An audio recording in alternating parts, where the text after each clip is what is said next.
Está entrando no ar pela Rádio Universidade 800 AM o programa T-Move, Temas Emergentes em Movimento. O que te move? Olá, queridos e queridas ouvintes! Está começando a 4ª temporada do T-Move. Este programa é um projeto da Coordenadoria de Tecnologia Educacional da UFSM, a CTE, vinculada à Prograde, a Pró-Reitoria de Graduação.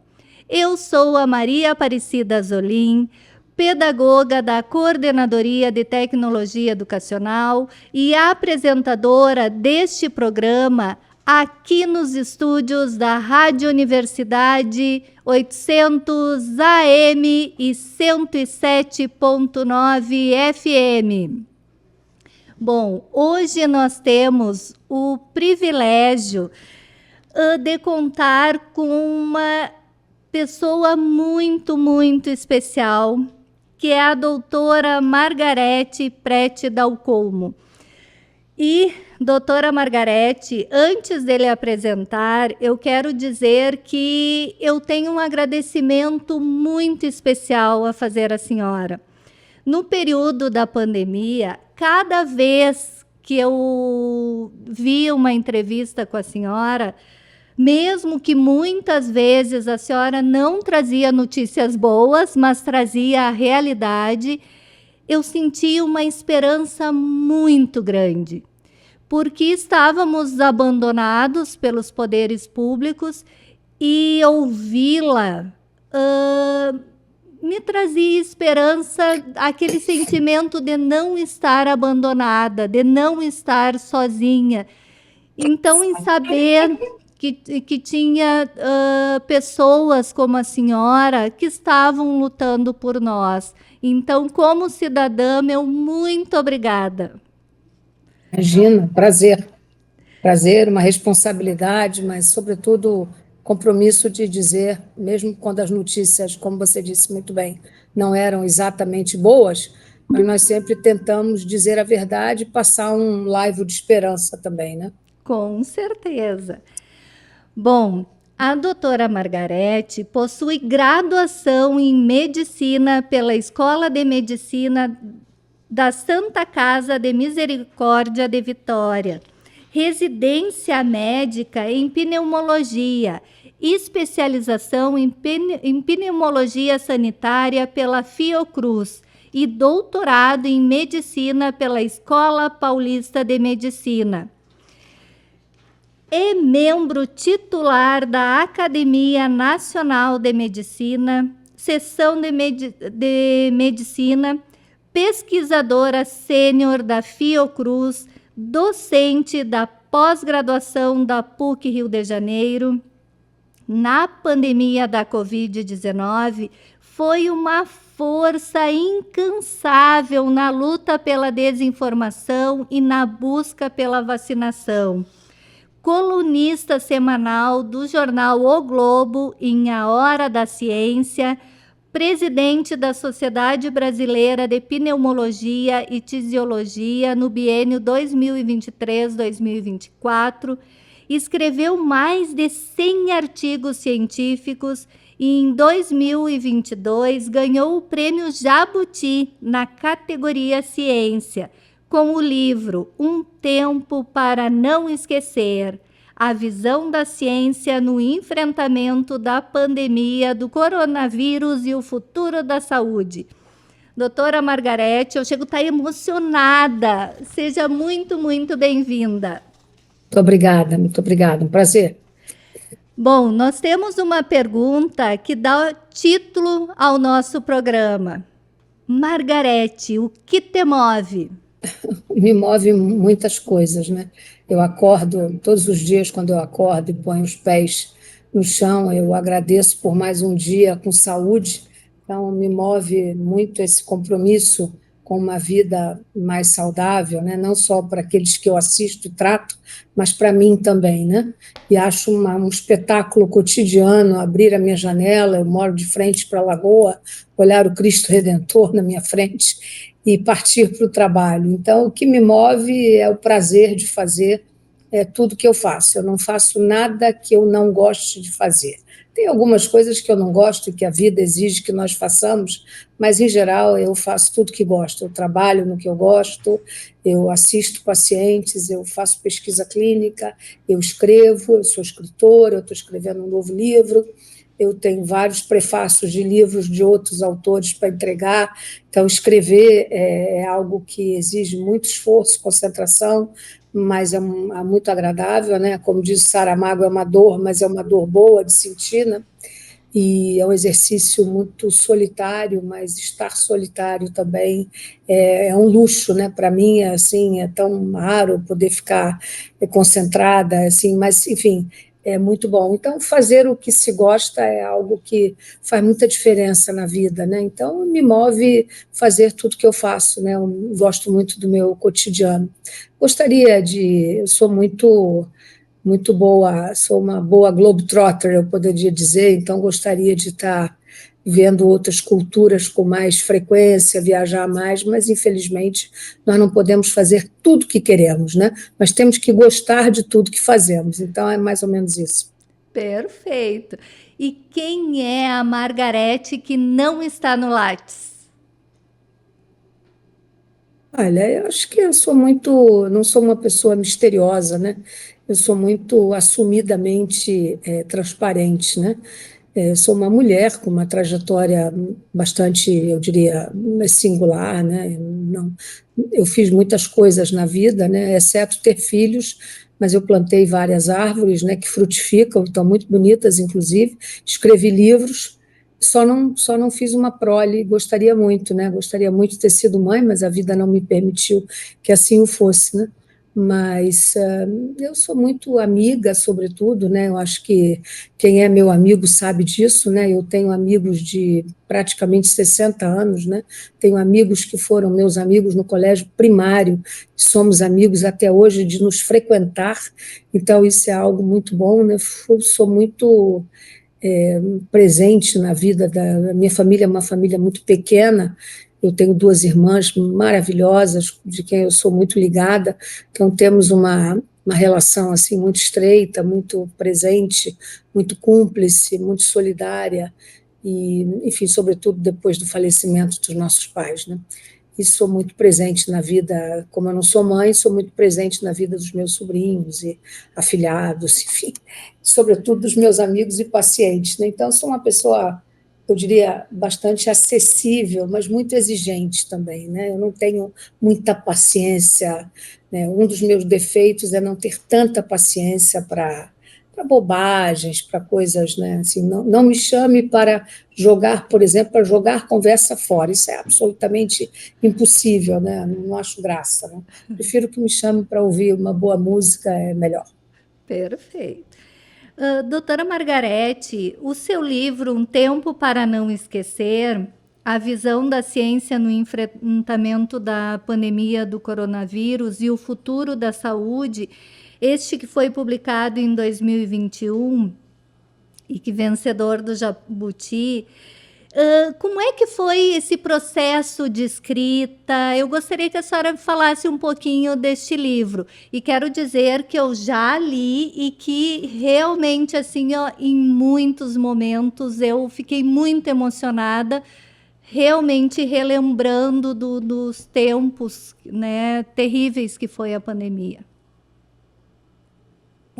Eu não falo da pandemia no passado, né? A pandemia é algo muito presente, porque ela corta as nossas vidas entre antes e depois, né? A pandemia da Covid-19, ela realmente inaugura o século XXI, né? Então, assim, ela é algo muito marcada. Não adianta o inconsciente coletivo da nossa cultura querer negar o fenômeno, porque o fenômeno continua aí. Nós estamos diante de uma perspectiva bastante plausível de novas pandemias, não há dúvida, não é mais uma questão de sim ou não, é uma questão de quando, né? O H5N1 está aí muito próximo de nós, né? Já com primeiros casos de humanos verificados no hemisfério norte, de modo que nós estamos no momento de preparar as nossas contingências, digamos, e estarmos preparados para não sermos mais apanhados de maneira tão desprevenida como fomos na epidemia da Covid-19, né? E, sobretudo, estarmos preparados para combater qualquer disseminação equivocada, maliciosa, perniciosa mesmo, para enganar uma opinião pública que fica muito amedrontada diante desses inimigos que eu chamo dos nossos inimigos invisíveis, né? Então, o processo do livro, na verdade, é que eu comecei a escrever a convite do jornal O Globo, ainda no fim de março de 2020, e o Globo tem um espaço, os jornais têm um espaço determinado para artigos, então, ao final de 2 anos, eu optei, a editora me convidou, eu editei, enfim, os textos completos dos artigos que eu havia enfim, idealizado para serem publicados, e a maioria foi publicada, tem as datas, inclusive, e fiz um texto introdutório, inédito, e o livro é isso, né? É um pouco um registro, não é um livro médico, é um livro literário, né? Como você viu, né? Que leu, é um livro com reflexões, né? Eu sempre...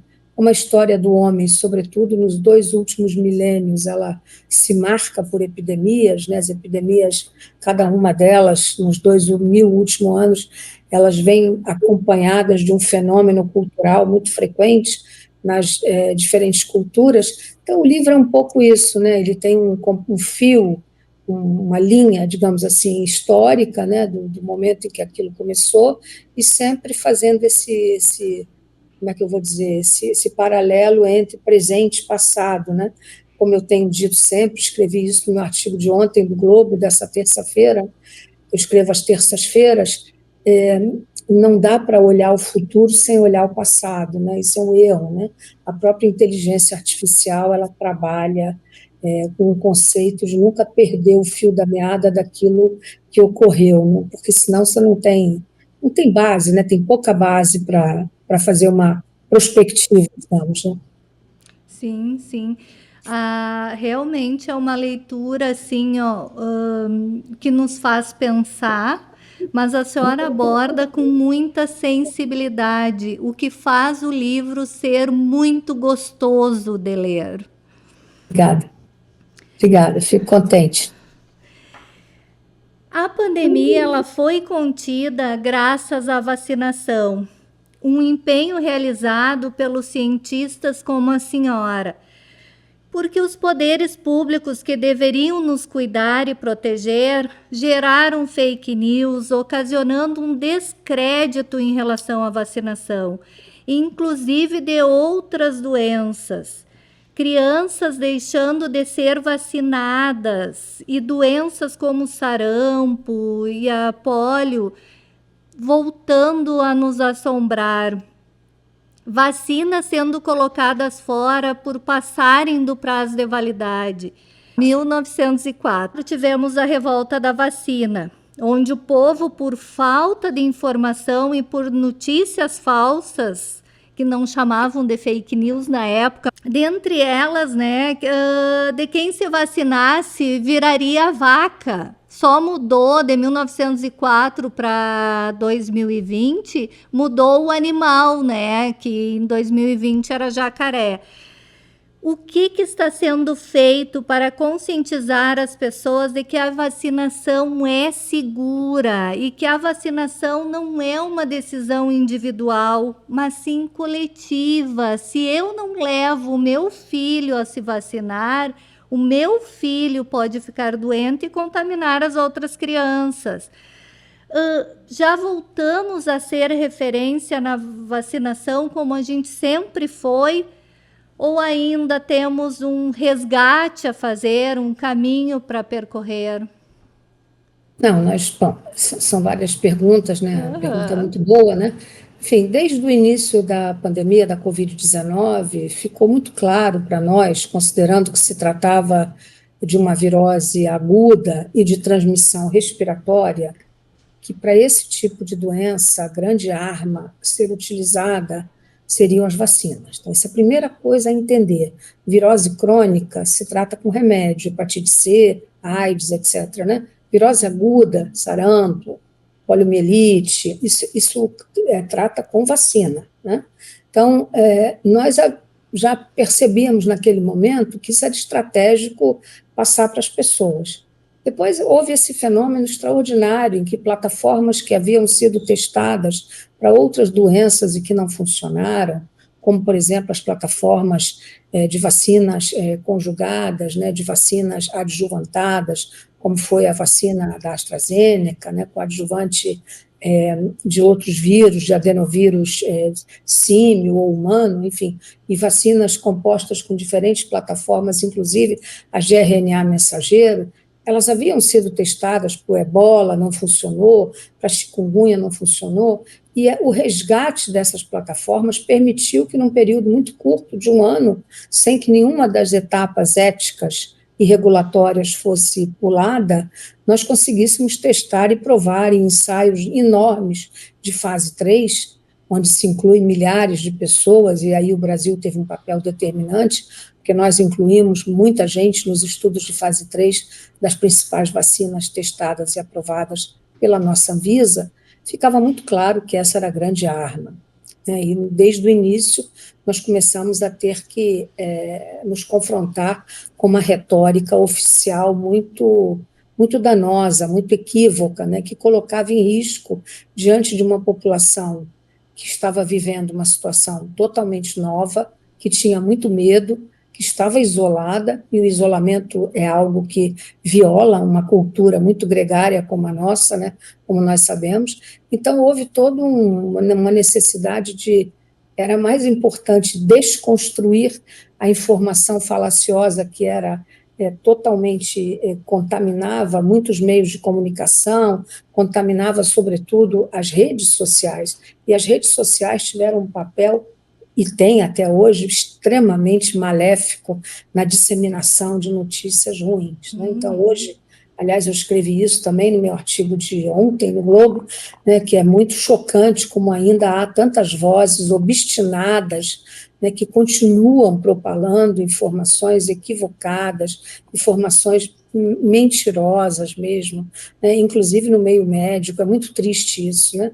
E as redes sociais não têm nenhum crivo, né, em nome de uma suposta liberdade de expressão, nenhum crivo ético, né, de fazer com que isso... Então, assim, essas notícias não sejam veiculadas. Então, cabe a nós, aqueles que estamos fazendo, digamos, ciência séria, produzindo informação verdadeira, muitas vezes não boa, não positiva, né?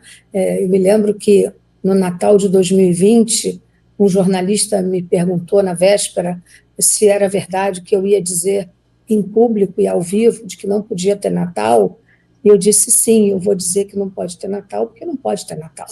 Né? Então, assim, são coisas que nós fizemos e tentamos fazê-lo de uma maneira muito serena e firme, e isso gerou um grau de confiabilidade muito grande, mas é uma luta cotidiana e que persiste até hoje, porque hoje, e sobretudo com essas ameaças dessas grandes produtoras e donas de redes sociais, né, agora, que, enfim, que nos ameaçam com uma perda completa de controle ético sobre qualquer coisa, para mim, isso é a visão do terror total, né?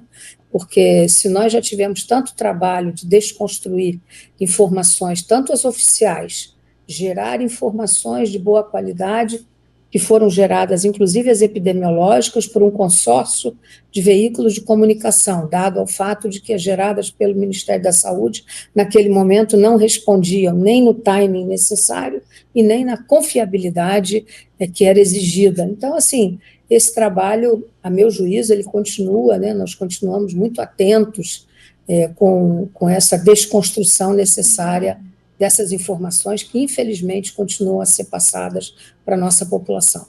Sim, a gente ainda escuta, né, aquele protocolo com os remédios, aqueles que foram falados tantos na pandemia, que não tinha nada a ver com a cloroquina e aquele outro. É assim, a gente ainda continua ouvindo. E a questão da vacinação das crianças é algo que me preocupa muito. E nos mais de 100 programas do TEMOV, sempre quando tenho oportunidade, eu sempre volto nessa tecla, porque é criminoso, né? É mais do que irresponsabilidade os pais não levarem as crianças para vacinarem, né? É algo que vai gerar consequências para o próprio filho e para as pessoas que convivem com essa criança. Então, é algo que me preocupa imensamente. Os esforços feitos na atual administração resultaram, né? Então, o Brasil, que havia perdido a sua titulação de estar no caminho de erradicação do sarampo, as coberturas vacinais voltaram a ser satisfatórias e o Brasil voltou a receber agora, em 2024, o certificado da Organização Pan-Americana da Saúde do caminho de eliminação do sarampo, e praticamente desde o ano passado não se vê nenhum caso de sarampo no Brasil. Isso é uma coisa extremamente positiva. A questão da poliomielite, né, ou da paralisia infantil, que é um nome que as pessoas reconhecem, que isso é importante dizer, porque as novas gerações nem sabem o que é poliomielite, porque não se ouve falar mais nisso, né? Então, certamente o Brasil tem todas as condições de partir também para a eliminação da poliomielite, voltando a alcançar as coberturas e, sobretudo agora, passando a vacinação, deixando de usar as gotinhas, que foram, obviamente, muito úteis durante algum tempo, mas agora a vacinação é injetável, porque a vacinação injetável não tem vírus vivo atenuado e, portanto, ela impede a circulação viral nos esgotos e no saneamento de modo geral. Ela é mais segura. E hoje o Brasil está num estágio que já pode adotar, e nós fomos totalmente favoráveis à adoção da vacinação injetável para a poliomielite. Nossa, que notícia ótima. Doutora Margarete, o que é a Covid longa? Covid-19, por ser uma doença nova, né, que completa seus 5 anos agora de existência entre nós, ela já nos permite, nesses 5 anos, o que eu tenho chamado de um recuo histórico, que permite que nós avaliemos, porque até então nós começamos a ver sintomas que demoravam muito a desaparecer desde o início da pandemia, desde o início dos primeiros casos. Houve doentes que nem ficaram graves, mas que permaneciam com determinados sintomas, mas nós não tínhamos ainda esse recuo para poder fazer uma relação causa e efeito, se aquilo era realmente algo, digamos, indelével, que fosse durar para sempre, ou, então, hoje a Covid longa, né, eu faço parte do grupo que vem discutindo isso, junto do G20, né, pelo Brasil, e nós chegamos a alguns consensos, né. O primeiro é que ela é um fato, o segundo é que ela é o maior desafio médico hoje a ser enfrentado, dado aos milhares de pessoas que têm sequelas da Covid, seja no episódio inicial, seja nos episódios subsequentes, porque há pessoas que tiveram vários episódios de Covid-19, e essa permanência de sintomas, ou o desaparecimento dos sintomas e a volta de algum deles depois de algum tempo, caracteriza o que nós hoje chamamos consensualmente de Covid longa. Então, a Covid longa se caracteriza pelo não desaparecimento de alguns sintomas, sejam eles de diversas naturezas, psicológicos, psiquiátricos, mudança de humor, neurológicos, motores, cardiovasculares, enfim, de diversas naturezas, respiratórios, perda da capacidade funcional. Isso eventualmente ocorre num tempo e depois desaparece, ou desaparece e volta a aparecer. Então, a Covid longa ela é caracterizada por isso, pela permanência ou a volta de sintomas que houve e que recorrem a partir de um determinado tempo. Então, isso é que caracteriza, e isso compromete um número enorme de pessoas, exigindo a organização de serviços que eu chamaria de multidisciplinares, né? Hoje há alguns, né? No Rio de Janeiro tem, Minas Gerais tem, enfim, certamente o Rio Grande do Sul deve ter também, São Paulo tem serviços que reúnem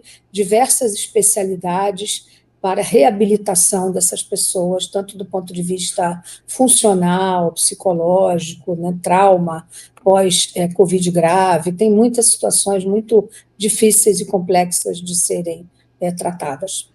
Eu conheço várias pessoas que falam de a perda de memória. Um sintoma muito frequente, né? Nós fizemos agora, foi apresentado pelo Ministério da Saúde, coordenado pelo professor Pedro Alau, da Universidade Federal de Pelotas, né?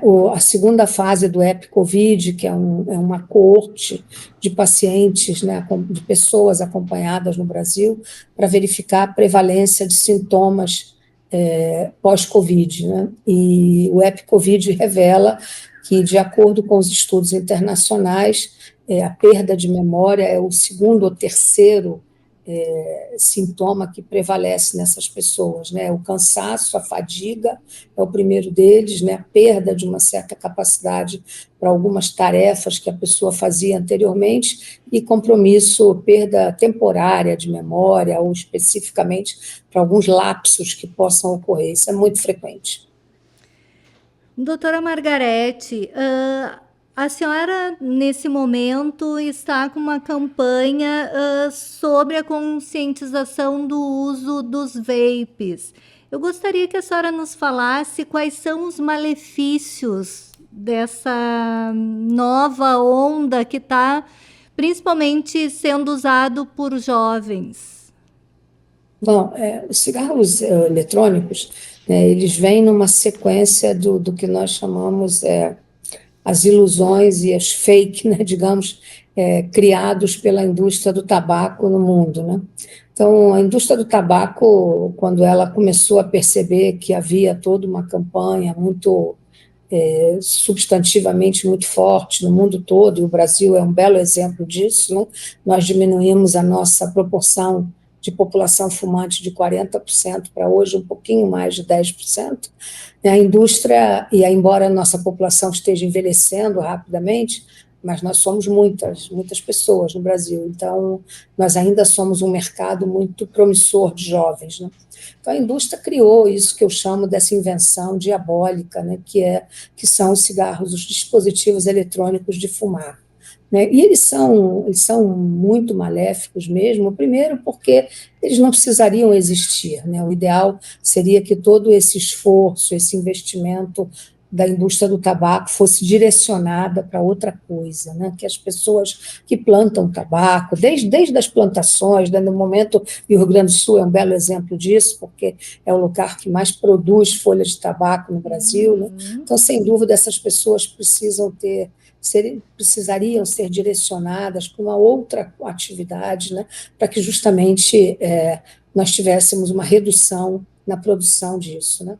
E esses dispositivos, eles são infelizes por várias razões, né? Primeiro, porque tudo que se inala de maneira artificial para os pulmões faz muito mal, né? Segundo, a concentração de nicotina das quais eles são compostos é imensa, né? Chega a ser 100 vezes superior ao cigarro convencional. Nossa. Terceiro, porque nós não temos conhecimento de todas as substâncias das quais eles são compostos, né? Desde odorizantes, flavorizantes, para dar cor, cheirinho, gosto, até metais pesados, substâncias que são comprovadamente cancerígenas, né? Existe uma delas, que é o propileno glicol, que ao entrar no organismo humano se transforma, né, num aldeído, né? Então, algo que é muito maléfico, que é cancerígeno. Então, a perspectiva, se nós não mantivermos uma política, digamos assim, de contenção disso, nós vamos ter uma tragédia sanitária em pessoas muito jovens. Considerando que esse é um atrativo para a população muito jovem, e ainda no Brasil, né, com cerca de 2 milhões de usuários, isso não representa muito em relação a outros países, porque eles ainda são caros, então é um fenômeno que atinge as classes médias, não as classes pobres, né? Pobre compra cigarro contrabandeado do Paraguai no varejo, né? Que é outra desgraça, mas, enfim, é isso, né? Mas não fuma vape, né? Mas a verdade é que os próprios países que liberaram, de maneira geral, eles estão revendo as suas posições, né? Nós vimos agora, muito contente, a Bélgica proibir completamente no seu território, a França começa a rediscutir, a Inglaterra, que foi quem criou o problema, digamos assim, pelo fornecimento deles para maiores de 18 anos, no sentido de mitigar danos ou de redução de danos, está vendo que isso foi um tiro no pé, né? Porque quem entra no vape não consegue sair. Já há estudos científicos mostrando que a adição se dá em 5 dias apenas de exposição, justamente porque a dose de nicotina é muito alta. E, enfim, então é isso, né? É algo que o Brasil, de novo, tem um papel pioneiro, né? Nós temos uma regulamentação vigente desde 2009 pela Anvisa, que proíbe produzir, comercializar e fazer propaganda no Brasil, e foi ratificada, né, com uma votação de 5-0 pela diretoria colegiada, com um apoio muito robusto das sociedades médicas, né, não só da pneumologia, da qual eu fui presidente até agora, o dia 31 de dezembro, e nós mandamos um parecer muito robusto, sociedade de pediatria, de adolescentes, de cardiologia, de oncologia, todas essas sociedades se uniram no sentido de apoiar a regulamentação vigente no Brasil. Então, é fake news, que a pessoa que usa vape pode parar quando quer, não é altamente... É muito difícil porque, como eu lhe disse, há trabalhos científicos provando que a adição se dá em 5 dias, porque o número de cigarros que equivale, se você comparar a dose de nicotina, um jovem que começa a fumar vape desde que ele acorda de manhã, numa semana ele fumaria o equivalente a 400 cigarros por semana. Então, é algo extraordinariamente nocivo. Então, mais um exemplo de que as fake news, elas podem realmente matar. O que é a EVALI? Que é uma doença... O EVALI é uma doença provocada pela uma doença muito grave que leva à insuficiência respiratória ou uma síndrome respiratória aguda grave, né, levando a pessoa pelo comprometimento pulmonar extenso, né, ruptura de alvéolo, comprometimento de toda a arquitetura pulmonar e que leva essa pessoa à insuficiência respiratória, muitas vezes precisando de ventilação mecânica.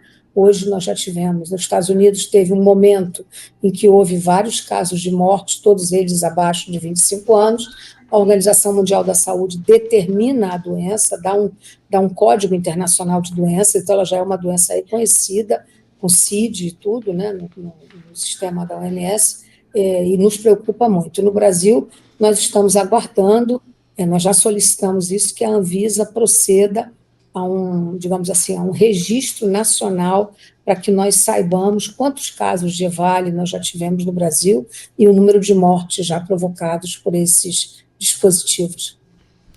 E o narguilé, que também é algo bem comum entre os jovens, ele segue a mesma questão do vape? É igual, é a mesma coisa. É a mesma coisa, até pior, porque o narguilé tem além dessa concentração enorme de nicotina, tem uma série de substâncias que são veiculadas também ali, com uma quantidade de fumaça inalada muito grande. Então, assim, são mecanismos extremamente nocivos ao aparelho respiratório. Muito bom. Doutora Margarete, a gente sabe que a sua agenda é muito corrida, então só uma última pergunta: quais são os seus projetos para o futuro? Primeiro, eu pretendo estar viva para poder trabalhar, continuar. Estou começando um projeto grande agora de tratamento, redução do tempo de tratamento da tuberculose para formas sensíveis e resistentes, na qual o Brasil vai ter um papel importante nesses próximos anos. Nós acabamos de adotar um novo tratamento para isso. Os meus projetos são continuar ajudando a sociedade, o Ministério da Saúde, os órgãos governamentais e não governamentais a trabalharem com as questões relacionadas à saúde respiratória no Brasil, que acho que é fundamental. Eu pretendo escrever mais, né, poder ter um tempo maior para escrever, publicar um pouco mais, continuar meus estudos, continuar minhas publicações de natureza científica e literárias também. Tenho muitas veleidades literárias nas quais eu pretendo enveredar de maneira mais séria. Nossa, e nós agradecemos, porque as suas produções, né, tanto científicas quanto literárias, são muito importantes para nós. Doutora Margarete, muito, muito obrigada por estar aqui no TEMOV. Estamos iniciando, né, a 4ª temporada do programa e não podia ser melhor iniciar o ano com 2 pés direito. Muito obrigada. Muito obrigada a vocês, um ótimo ano para todos, boas inspirações, bons estudos, bons momentos, muitos prazeres, né? A vida não se faz só de trabalho, a vida se faz de prazeres também, embora o trabalho possa ser um prazer também, né? Como é meu caso. Mas, enfim, eu desejo a todos saúde e muitas alegrias. Muito obrigada. Estamos reiniciando o programa de entrevistas TEMOV. Contamos com a presença do professor Jerônimo Tibuchi, pró-reitor de graduação, e a professora Marta Adaime, nossa vice-reitora. Professora Marta, professor Jerônimo, sejam muito, muito bem-vindos ao nosso primeiro programa inédito de 2025. Muito obrigada, prazer estar aqui, né, nesse programa fantástico, o TEMOV, que realmente move e mostra por que nós nos movemos, o que nos move. E eu penso que a universidade não só nos move, como move esta comunidade de 27 mil pessoas que aqui estão, e também dessas que estão iniciando este semestre, que talvez o professor Jerônimo saiba um número mais exato, né? Mas talvez nós tenhamos aí 3.500, 4.000 pessoas novas que vão experimentar esse doce sabor, né, do movimento que a Universidade Federal de Santa Maria faz e promove em todos nós.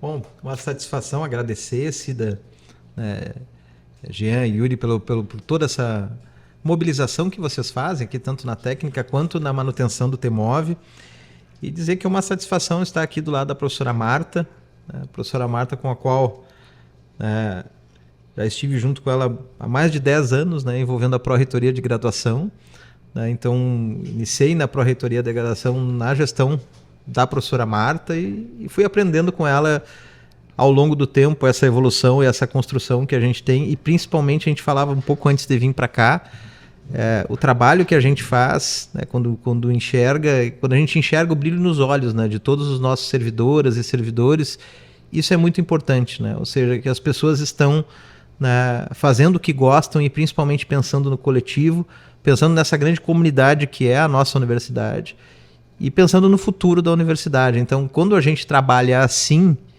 não tem como dar errado, né? Com certeza. E nesse ano 2025, o que tem de novo?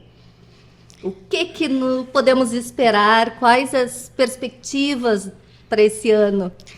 A Universidade Federal de Santa Maria, ela sempre se movimenta, né, Cida e colegas. E a gente está, né, já aprovado, iniciando um curso novo em Cachoeira do Sul, Ciência de Dados, né, Inteligência Artificial, que entra agora nesse edital com nota do Enem, né?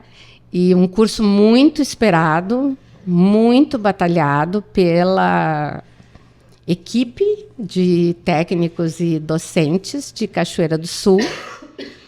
E também, assim, uma equipe que trabalhou muito em cima desse projeto e agora, então, recebeu a sinalização do MEC semana passada. É inovador, a comunidade nossa equipe lá de Cachoeira está muito satisfeita com esta novidade, e isso mostra o movimento que nossas comunidades das unidades de ensino fazem para que a Universidade Federal de Santa Maria se renove a cada momento, vindo atender às demandas da sociedade, né? Quer dizer, nós temos cursos que serão cursos, vamos dizer, que toda a vida eles serão necessários, né? Nós temos cursos que são perenes, né? Vou te dar alguns exemplos: agronomia, medicina, engenharias básicas. Eles são cursos de base e que talvez nós tenhamos eles por muito tempo, com modificações, com atualizações, mas eles vão estar sempre, vão ser sempre muito necessários. Por outro lado, nós temos cursos que cumprem sua demanda, né? Cumprem a necessidade da sociedade e passam a não ter mais uma demanda tão alta. Eles acabam tendo ainda um potencial de atendimento à sociedade, mas não tão grande. Então, talvez eles devam continuar existindo, sim, com um número menor de vagas, mas essas vagas podem ser repensadas no atendimento de outros cursos mais necessários, mais atuais. E nossa equipe precisa estar ciente disso e se atualizar, se remodelar. E Cachoeira fez isso. Cachoeira fez esse exercício e penso que é bastante inovador, e a gente deseja muito sucesso a esse novo curso, né? Lógico, nós temos outros aí também aguardando aprovação, né? Outros fora de sede também que dependem de outros níveis de aprovação para acontecerem. E então essa é só a primeira novidade do ano, mas que já nos dá, vamos dizer assim, uma energia diferente, né? Nós não estamos parados. Nós precisamos pensar, repensar, inovar a cada momento. E sempre buscando atender às demandas, às necessidades da sociedade, né? Sempre. Né? E sempre pensando também que em cada curso existente nós temos as questões de extensão, os projetos de extensão que estão voltados às demandas da sociedade, cada vez mais e mais. Ainda precisamos medir um pouco isso, precisamos ter indicadores para tentar verificar como a sociedade está avaliando este trabalho. Mas isso é uma caminhada. A cada ano a gente avança um pouco, né? Mas certamente nós estamos mais presentes na sociedade, não tenho dúvida disso. E todos os nossos cursos, todos, né? Nós já estamos com implementação de extensão em praticamente 90% dos nossos cursos de graduação. E vamos avançar esse ano, né? Então, esse é o movimento que a Universidade Federal de Santa Maria tem feito. E não é fácil, todos nós sabemos. Nós temos um gigante, a nossa universidade é gigante, né? É multicamp, é gigante, difícil muitas vezes de movimentar, mas temos avançado e somos orgulhosos disso. E a inscrição é até o dia 14 de março, né? Então, Isso. quem não fez, dá tempo, tem que correr e fazer a inscrição. Realmente não dá para perder. Exato. E tem um dado, Cida, que eu acho que é bem importante a gente colocar, que em Goiás, que tem esse curso, né, a Universidade Federal de Goiás, que a gente pode dizer que é até gêmea, né, da UFSM, porque elas nasceram no mesmo dia, né, no mesmo diário oficial que decretou Santa Maria decretou também a Universidade Federal de Goiás, né? Nós somos, vamos dizer assim, co-irmãs, nascemos no mesmo ano, na mesma data. Temos a mesma idade. E eles têm o curso já de IA e a busca pelo curso é maior do que a busca pelo curso de medicina. Nossa! Então, esperamos que a nossa também a procura seja bem expressiva. Imaginamos. Professor Jerônimo, e a Prograde? Quais são as novidades além desse curso? Quais projetos? Tem projetos novos? Quais se mantêm? Muito bem, Cida. Ouvindo a professora Marta falar, essa fusão de inovação com planejamento é algo que eu acho que foi a nossa cara nos últimos anos, né? A coragem, né, e a ousadia de inovar, né, e de pensar que essa inovação ela é ensino, pesquisa e extensão em conjunto e pulsando dentro da universidade, né, em contato com a comunidade, ouvindo a comunidade tanto interna quanto externa. Então isso é bem importante. E aí entra um aspecto que tudo isso que a gente faz precisa de planejamento, de segurança jurídica para ser feito, né, e de menos burocracia. E foi justamente o que a gente fez nos últimos tempos, né? Nós criamos realmente uma regulação para a propositura de novos cursos. Né? Essa regulação ela fez com que esses cursos fossem pensados, planejados, que fossem vistos justamente o impacto no mundo do trabalho, o impacto em relação à procura desses cursos, as reais e concretas necessidades de cada região, e eles foram surgindo então a partir desse estudo, o que trouxe algo muito sólido. Nos 2 últimos anos nós criamos o curso de nutrição na SET, né, que é um dos campeões de concorrência, né, e de procura. E agora, como fala a professora Marta, o curso de Ciências de Dados e Inteligência Artificial. Então vejam que a importância, né, 2 cursos em 2 anos para as instituições que não tem mais um projeto como existia o Reúne, né, onde você tinha ali vagas e incentivo. Não, a gente precisa se reinventar, né, para a construção de cursos. Então esse é um aspecto bem importante. Está saindo do forno aí também o Gerontologia.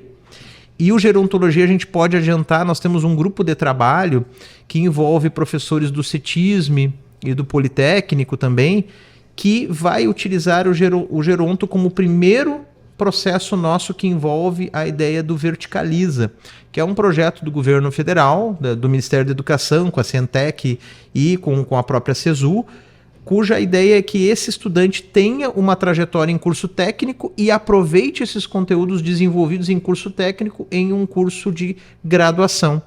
E aproveitando esses conteúdos, ele reduz o seu tempo de formação. Então isso é algo muito importante que a gente vai ter, isso é uma novidade muito forte para esse ano. Nós vamos ter a Gerontologia sendo criada aí esse ano, com essa perspectiva, e mais do que isso, a gente já vai pensando outras oportunidades de fazer áreas básicas de ingresso, né? Então está havendo uma nova moda aqui da gente retornar aos ABIs, mas pensar em áreas maiores, né, de ingresso e que possibilitem uma continuidade mais vocacionada. Então esse é um ponto bem importante. Também nós temos aprovado no nosso CEP e que agora está nas séries, indo para a avaliação in loco, que é o curso de Direito em Frederico Westphalen. Ele está indo, vai sofrer esse ano uma avaliação in loco, os avaliadores virão até Frederico Westphalen para avaliar, e a possibilidade então de abertura desse curso, que é o curso de Direito. E quando a gente fala em unir inovação e planejamento, né, nós tivemos no final do ano de 2024, ali por novembro e dezembro, seminários de regulação e planejamento, onde a gente discute vários temas, desde ingresso, evasão, enfim, temas pulsantes da graduação, com todas as unidades. E o foco desse seminário de regulação e planejamento foram 3 temas, a pedido da professora Marta e do professor Luciano, 3 temas para nós cruciais: redução da evasão, a preocupação com a melhoria da qualidade dos cursos noturnos e a perspectiva também da criação de um sistema de bibliotecas que possa integrar a biblioteca central mais ainda, né, com as bibliotecas setoriais. Nós já temos esses dados compilados e vamos começar já na ação, né, em relação ao que se fazer em relação a esses temas. Então, são aspectos bem importantes que a gente trabalhou E fora isso, veja, a gente tem uma evolução constante, né, de realmente enfrentar aquilo que precisa ser melhorado, sem deixar de ter boas ideias, né, ideias inovadoras. Então, uma coisa que sempre foi pensado, né, e a gente agora acabou de fechar um ciclo, não poderia deixar de falar sobre isso, são as nossas formaturas, né? Isso foi idealizado pela professora Marta. A professora Marta, eu lembro como se fosse hoje, né? Me chamou para conversar e disse, olha, nós precisamos ter um olhar diferenciado para as nossas formaturas, né? E hoje as nossas formaturas ocorrem todas no centro de convenções, com os alunos tendo condições de fazer a formatura, tendo a decoração e as togas e toda a estrutura oferecidas pela instituição, porque se a gente tem um ingresso gratuito de qualidade, também a colação de grau precisa ter essa mesma qualidade. E esses nossos alunos têm que ter essa oportunidade. Hoje todos os estudantes têm a oportunidade. Eu estou falando aqui com o pessoal que trabalha, né? Tá o Jean e o Yuri que trabalham nas colações, que estão conosco no dia a dia, né? Também uma coisa muito importante de se dizer, hoje os nossos cursos de graduação, eles têm muito mais voz e participação, né? Desde o seminário e dos fóruns, né? Podendo realmente deliberar sobre esses elementos todos. Então isso foi algo que a gente sempre pensou em empoderar cada vez mais as coordenações de curso, no sentido de que quem tem a guarda didático-pedagógica, né, e quem está pensando realmente nessa estrutura dos próprios cursos. Então são coisas que a gente mantém sempre com perspectivas inovadoras. E agora essa semana a gente vai lançar os editais dos nossos fomentos, né? O FIEM, né, que também é um legado da época da professora Marta, a gente conversava que ele traz justamente isso, ele está ligado ao PDI, está ligado aos elementos de inovação e de ensino do PDI, e podem perpassar todas as unidades. E a gente tem uma novidade que vai ser reprisada esse ano, que é o FIEM EB. O FIEM Educação Básica, ele é desenvolvido junto às escolas, assim como o ProLicem utiliza as licenciaturas desenvolvidas nas escolas, né? Então, essas são algumas novidades e a continuidade também desse projeto. Também eu havia esquecido de mencionar, né, os cursos técnicos, né, que eles têm uma facilidade de ser criados bem maior do que os cursos de graduação. E nós também criamos o curso Internet das Coisas no CETISM. É um curso também extremamente demandado, né?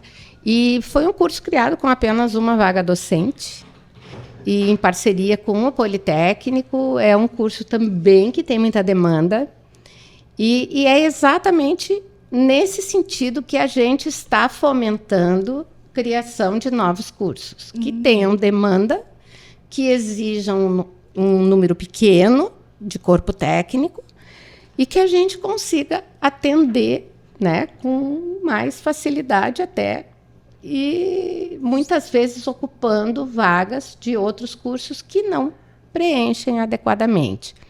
Porque às vezes a gente ouve da sociedade, né, é bastante comum, ainda mais... Eu penso que o vestibular veio e desnudou alguns dados de preenchimento de vagas, né? E a sociedade às vezes nos cobra um pouco, né? Ah, mas tal curso não preenche vagas, fecha esse curso, fecha. Né? E a gente tem a consciência que a universidade pública não pode fechar cursos assim. Ela tem a obrigação de oferecer esses cursos, né? O não preenchimento de vagas significa que é uma sinalização para a gente repensar que talvez a gente tenha que transformar, diminuir o tamanho deste curso e esse número de vagas ociosas ser ofertado para outros cursos mais atrativos. E é este movimento que nós estamos realizando dentro da UFSM. E quando a gente fala isso para a sociedade que nos cobra, eles percebem exatamente que é este o movimento que um gestor precisa fazer. E seria muito mais fácil fecharmos.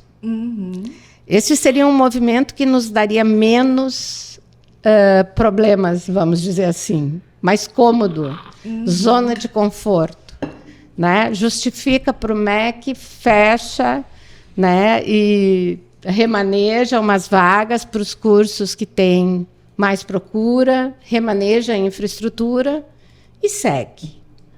Mas nós entendemos que não é assim que uma universidade pública ela precisa ofertar nas diferentes áreas do conhecimento, ela precisa ter qualidade nas diferentes áreas do conhecimento, e esta qualidade que foi aferida para os nossos 130 cursos de graduação e mais quase 100 e poucos para a pós-graduação no nosso IGC-5, que saltou de 3 para 5. É dessa forma que a gente entende uma universidade de qualidade. Bom, e para quem não é acadêmico, para quem não faz parte da universidade como aluno, como docente, o que a universidade vai ofertar? Vai continuar o Viva Campus? Os finais de semana, para quem quiser vir, quem da comunidade, do entorno, né, de Santa Maria, que a gente sabe que visitam a nossa universidade. Tem alguma programação, tem algum projeto nesse sentido? Sim, o Viva Campus, ele continua, né? Ele faz parte do nosso projeto, porque é bem importante falar. Esse brilho no olho que tu destaca, Cida, eu tenho a certeza que ele aparece porque ele não é um projeto pessoal. Ele faz parte de um projeto de universidade em que muitas pessoas acreditam, né? E esse projeto, ele surge, vamos dizer, há 10 anos atrás. Ele teve a oportunidade de iniciar uns 10 anos atrás e ele mudou muito a nossa universidade. E o Vivo Campus foi uma das grandes mudanças. Antes desse projeto iniciar, a nossa universidade era fechada, inclusive nos fins de semana. Para nós virmos trabalhar na universidade, nós tínhamos que nos identificar. Eu trabalhava, na época, num laboratório, né? E pesquisas, muitas vezes, a gente precisa vir no fim de semana. Eu precisava me identificar na guarita central, que eu era professora do departamento de Química e eu ia para a sala tal. Eu precisava falar isso para os guardas, né, porque a nossa universidade era fechada. Então, fazer parte deste projeto que abre as portas da universidade para a nossa comunidade, não só no Vivo Campus, mas abre a nossa universidade para a circulação da sociedade. É isso, é um projeto da universidade, né? Então, isso dá muito orgulho. O Vivo Campus abre, vai continuar, logicamente, porque isso faz parte do projeto. E aí eu posso adiantar também, né, uma questão que a gente está repensando dentro dos acessos, né, ao ingresso que nós tivemos aí na resolução do atletas de alto desempenho, trans e 60 mais e outros tantos. A gente verificou, né, que talvez para 60 mais a forma que foi feita, a forma de ingresso, talvez ela não tenha sido a mais adequada. Talvez a gente tenha que repensá-la, porque nós tínhamos uma forma de ingresso antes, quando nós tínhamos o aluno especial 2, eu acho que chamava, que era diferenciada. Então, durante esse ano, eu já pedi para o professor Jerônimo pensar um grupo de trabalho para estudar as possibilidades de repensar o ingresso 60 mais. Porque 60 mais né, são pessoas que querem vir para a universidade, às vezes querem fazer um curso, mas às vezes querem cursar algumas disciplinas que têm interesse, vivenciar a universidade, o ambiente universitário. E eu acho que isso a comunidade tem interesse e talvez a gente possa ofertar algo assim para a nossa comunidade também. Nossa, Né? que interessante. Então, penso que a gente pode avançar também nesse sentido. E Cida, isso que falava a professora Marta, né? A ideia, a gente também criou esse ano e agora está tendo cada vez mais adesão das direções de unidades e cursos, né? E nós criamos a questão das trilhas, né? O que as trilhas elas fazem? Elas fazem com esse estudante que saiu do ensino médio, essa saída do estudante do ensino médio, ela possa ser uma saída direta para a universidade sem necessariamente esse estudante já estar em um curso de graduação. Porque tem alguns estudantes que querem contribuir com a economia doméstica, que se inserir no mundo do trabalho, mas não necessariamente ir direto para um curso de graduação. Então as trilhas elas fazem com que a gente antes tinha esse impedimento, a gente retirou esse impedimento, então ele pode vir fazer 5, 6 disciplinas e ser certificado com um curso de aperfeiçoamento. Então nós já temos várias trilhas fornecidas pelas unidades e estamos em plena inscrição dos estudantes nessas trilhas. E o que falava a professora Marta de integrar essas trilhas com o ingresso de idosos. Ou seja, os idosos se inscreverem nas trilhas, fazerem as trilhas e depois conseguirem ingressar automaticamente após realizar algumas disciplinas, né? Ter a possibilidade dessa continuidade. É uma nova forma de ingresso que conecta as trilhas, né, mas específico também para os 60+. Então isso é algo bastante importante para nós. Lembrando, né, que esse ano de 2024 que passou, a gente teve, e a transição 2024 e o 2025, nós temos o processo de atletas de alto rendimento, né, o processo 60+, o processo de pessoa com deficiência que não estudou em escola pública, né, porque eles estavam alijados desse processo a partir da lei de cotas.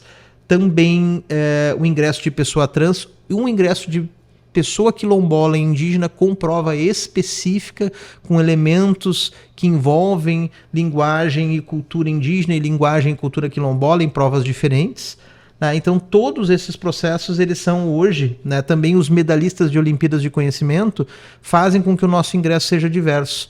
Ou seja, se a universidade é diversa, a nossa comunidade é diversa, o nosso ingresso tem que ser diverso também. Então isso foi algo importante que a gente desenhou nesse sentido. Um aspecto também importante de se salientar é que esse pensar de um campus aberto para a comunidade, que a gente começou esse projeto, dá para dizer, né, professora Marta, em 2014, a gente já começou a desenhar, que vem com o Viva ao Campus. Ele vem com várias outras coisas. Por exemplo, quando a gente retorna com o vestibular, nós criamos um espaço aprazível, agradável, para que as pessoas circulem, para que estejam ali também pessoas da nossa comunidade, né, trazendo elementos para todos aqueles que esperam seus familiares fazerem a prova. Né? Então a gente teve participação de empresas, participação de instituições, enfim, dentro daqueles dias, né, onde ocorre o vestibular. Além disso, né, a gente tem um espaço muito privilegiado dentro da biblioteca, né, que é um espaço de cultura, um espaço de destaque, onde a gente tem o nosso acervo artístico dentro da biblioteca, né, que constantemente abre as portas para a visitação. O Jardim Botânico, constantemente com esses elementos, né, e o Descubra, que faz vários tours, né, o Descubra movimenta aí aproximadamente 27 mil pessoas, e que faz esses tours todos, né, dentro da universidade.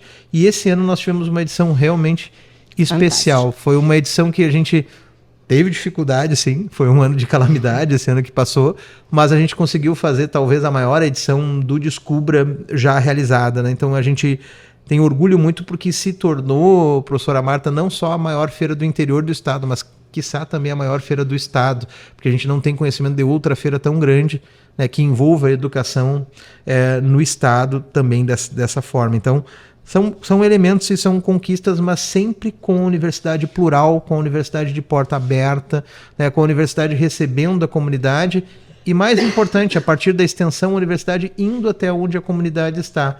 Universidade que foi atuante na calamidade, né, que prestou auxílio, né, que esteve junto, né, e que ainda está trabalhando em face da calamidade, porque quando a gente fala em eventos extremos, a gente tem também essa noção, né, de prevenção desses eventos extremos, o que fazer. Então isso tem todo um grupo se preocupando e trabalhando a esse respeito. E a mesma universidade que foi ativa na pandemia com uma série de ações, desde vacinação, produção de álcool em gel, reconstrução de equipamentos, né, médicos também que necessitavam desse processo. Então, uma série de elementos que a gente pode dizer que a gente buscou inovar, mas inovar com segurança, com planejamento e com isso que tu falou, Cida, com esse brilho no olhar. Quero agradecê-los, quero agradecer, professora Marta, quero agradecer, professor Jerônimo, por se disponibilizarem e aceitarem o convite em vir aqui com o maior carinho, porque sempre quando eu contacto para convidá-los, é sempre aceito assim com o maior carinho, com a maior atenção. Então, muito, muito obrigada. A gente que agradece. E dá para deixar uma mensagenzinha aí para os nossos calouros, né, que estão chegando neste primeiro semestre de 2025, desejar que tenham, né, a melhor fase de suas vidas aqui na nossa universidade, porque este é o lugar de transformar suas vidas, este é o lugar onde, se bem aproveitado, realmente pode transformar a vida, né? Transformou a minha, transformou a vida de muitos. E desejar que realmente 2025 seja um ano muito bom para todos nós, que ele seja muito melhor que foi 2024, né? Ao menos que ele seja mais previsível, mas que se ele não for, se ele for pouco previsível como foi 2024, que a gente consiga ter a força e a resiliência que nós tivemos em 2024 para superar tudo que a gente superou, né? E, para mim, o exemplo que ficou de 2024 é o nosso Departamento de Arquivo Geral, que transformou um grande desafio, um choro difícil do dia da catástrofe, numa bela história de grandes projetos de transformação e acabaram de virar referência no país de recuperação de documentos. E eu penso que é isso, universidade é transformação, é transformar desafios em oportunidades. E que esses novos calouros realmente aprendam isso aqui na nossa instituição, que é transformadora.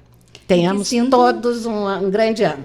E que sintam um orgulho de ser da UFSM como a gente sente. Exato. Né? Essa chancela UFSM, ela é nossa, ela nos orgulha. Professor Jerônimo. Acompanhar a professora Marta nessas palavras que nos emocionam e vida longa à nossa UFSM.